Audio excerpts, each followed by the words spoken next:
Откупот на тутунот е при самиот крај, се откупени 26.072 тони, што представува 99% од вкупното производство.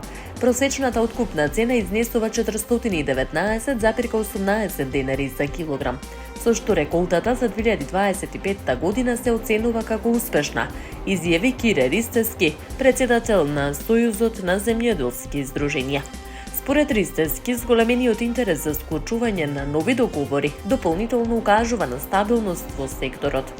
За годинава се предвидува производство од 28.000 до 29.000 тони тутун. Тутунарите задоволни од постигнатата цена и покрај субвенциите по килограм откупен тутун добиваат и субвенции по површина и за зелена нафта. Вкупната поддршка, како што беше посочено, може да достигне до 100 денари по килограм. Во пресред на новата реколта, Сојузот ги заврши преговорите со откупувачите и предложи нови цени по класи. 510 денари за прва, 460 за втора и 400 денари за трета класа тутун. Рокот за изјаснување на откупувачите е 20 февруари. Доколку нема одговор, ќе се смета дека откупот ќе се врши само како прва класа. Склучувањето на новите договори започнува од 1 март. Посредбата на Министерството за земјоделство од Сојузот уверуваат дека нема намалување на субвенциите за земјоделството. Донесен и заклучок да се воведе календар за исплата на субвенциите со квартална динамика, односно на секој 4 месеци. Министерот за економија и труд Бесар Дурмиши изјави дека прашањето за минималната плата во моментов повеќе се користи за дневно политички цели отколку како реално економско барање. На собраниска седница посветена на опозицијски пратенички прашања, одговарајќи на прашањето од пратеникот од Левица Амар Мециновиќ, Дурмиши информираше дека во земјава има околу 700.000 вработени, од кои 100.000 во јавниот и 600.000 во приватниот сектор.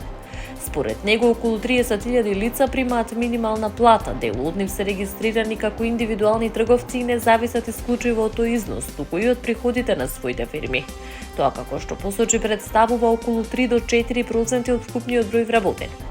Министерот нагласи дека владата не е против зголемувањето на минималната плата, но дека тоа треба да се прави врз основа на економски параметри, реален раст и зголемување на продуктивноста. Тој потсети на зголемувањата на платите во јавниот сектор, здравството, образованието и одбраната, како и на зголемувањето на пензиите. Дурмиши истакна дека државата поддржува компании преку различни законски решенија и оперативни програми, при што над 3.000 стартапи, од кои 85% основани од млади луѓе, добиле поддршка. Во однос на вредноста на минималната плата, министерот рече дека поважно од номиналниот износ е куповната моќ. Тој оцени дека ад-хок одлуки за нагло зголемување може да доведат до намалување на куповната моќ и зголемување на инфлацијата, посочувајќи дека во јануари е забележано намалување на инфлацијата од 0,7%. Во врска со евентуален договор меѓу синдикатите и работодавачите, Дурмиши порача дека владата ќе помогне во процесот доколку двете страни постигнат согласност со цел зголемување на платите и подобрување на животниот стандард.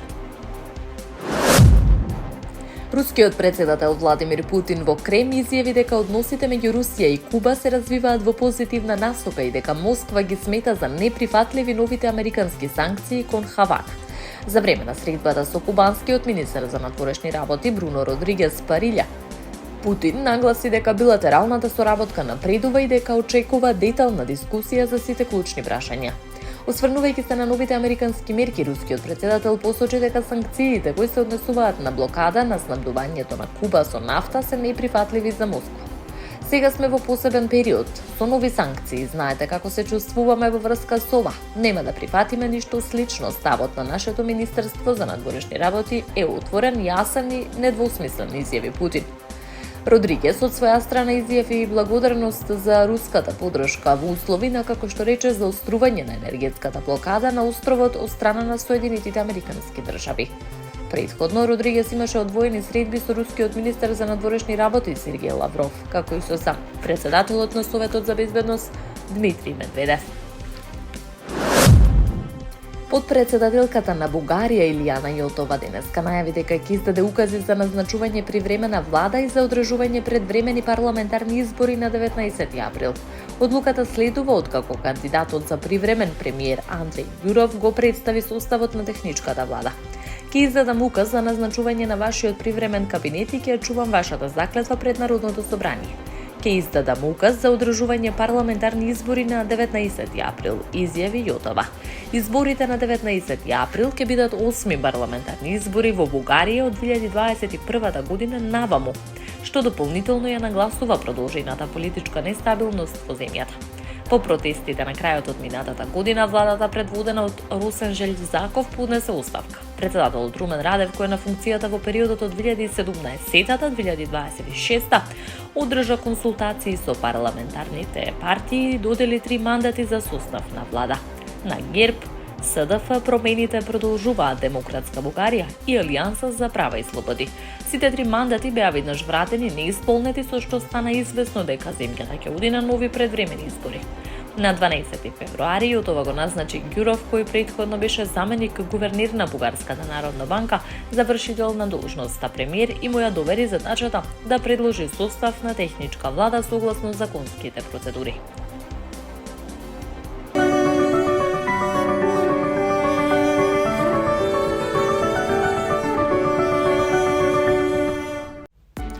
Периодот на променливо и нестабилно време продолжува и во наредните денови. Според најавите од Управата за хидрометеоролошки работи, денеска, особено во текот на ноќта, под влијание на нов влажен бран, ќе има повремени врнежи од дожд. На повисоките места врнежите ќе бидат од дожд и снег, додека на планините се очекува снег. Пообилни врнежи се прогнозираат во западните делови од земјата, каде што се очекуваат до 25 литри на метар квадратен. Локално ќе има услови за појава на грмежи. За време на викендот времето ќе биде променливо облачно и постудено, проследено со умерен до засилен северен ветер. Од понеделник се очекува стабилизирање на временските услови, со претежно сончево време и постепен пораст на дневните температури.